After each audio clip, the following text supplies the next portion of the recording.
Nite Nimela, Adio Marinara, Yanangamala, Nite Nimela, Achudan Indra Govinda, Swami Vaikundam Vasudeva, Achudanande Govinda, Swami Vaikundam Vasudeva, Aruma Mugene, Maruma Mugene, Avele Kadel Mugevanomaya.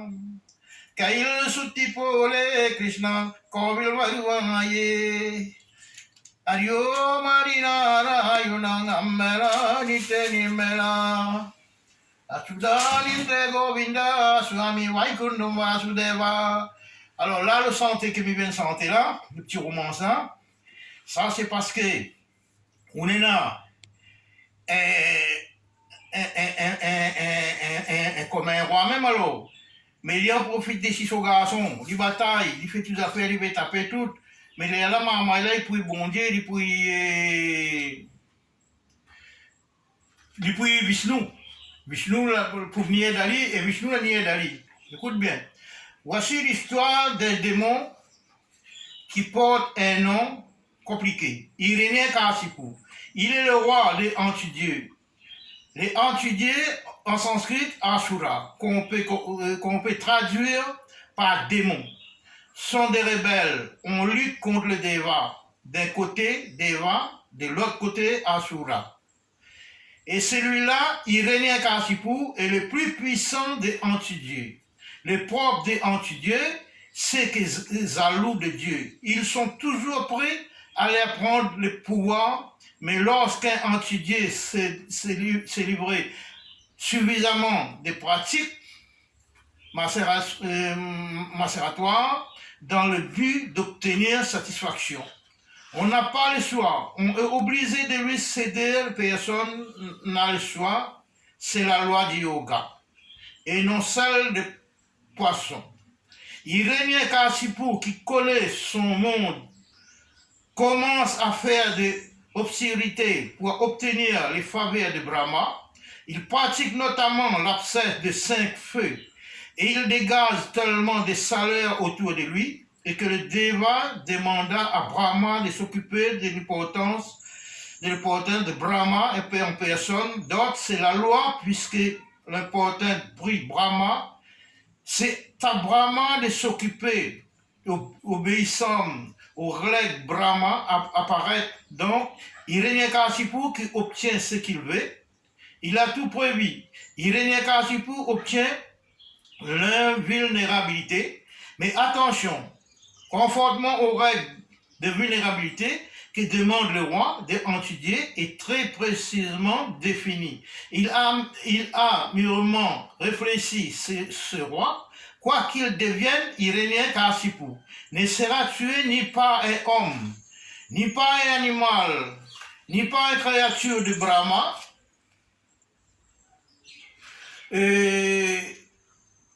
ni le jour, ni la nuit, ni sur terre, ni en l'air. Les Asuras, Hiranyakashipu, pensent qu'ainsi il sera protégé. On va le voir, il se trompe.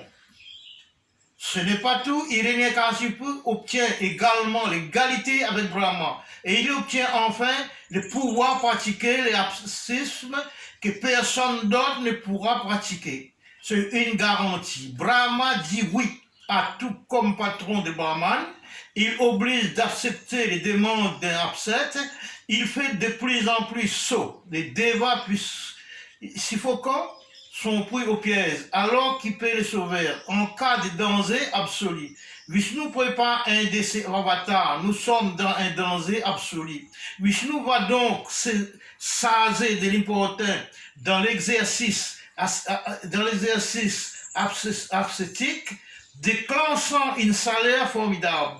En tous les cas, puisque l'adversaire a tout prévu, qu'il est évaluablement une valoir ruse, Vishnu prévoit donc de descendre sous une forme inattendue. On ne sait pas encore lesquels, mais seulement décidé-t-il quand le fils Hiranyakashipu sera maltraité par son père au point de risquer la mort.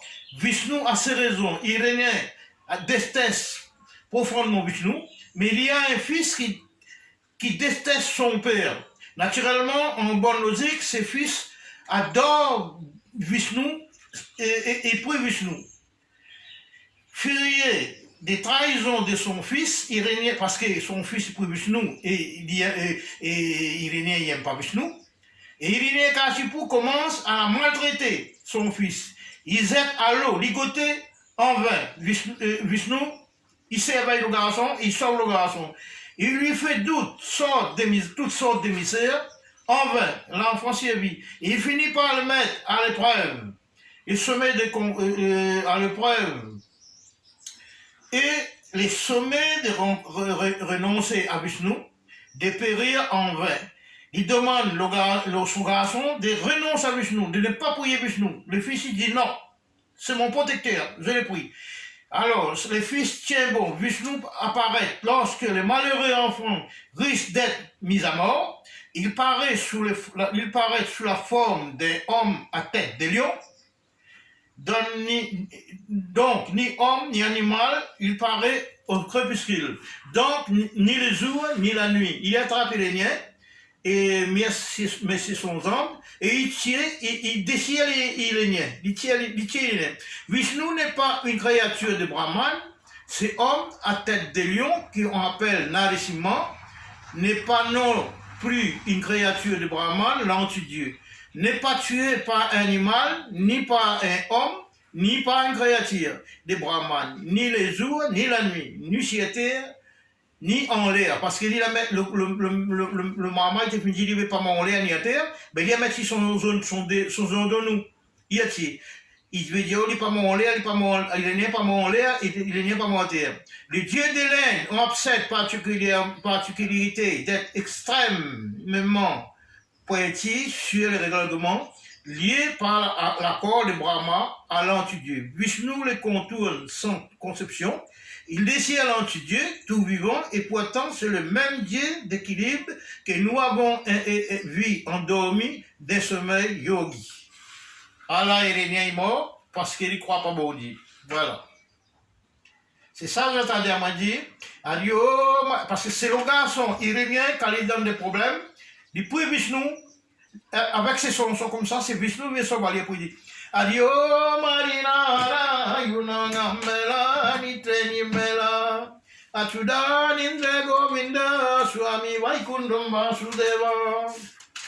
Adio Marinara, Yunangamela, Nitenimela, Achudan Indre Govinda, Swami Vaikundam Vasudeva. Amaruma mugeneye avere kadel mugaveno maya kaile sutipole Krishna kovil varuvaye mutu mukuti tu longa tu kuti Krishna adi mulai porule adio marinara ayuna ammela nitenimela Govinda. Voilà. Ça, c'est l'histoire Irénée Nalégom. Voilà, c'est bon. T'as gagné là?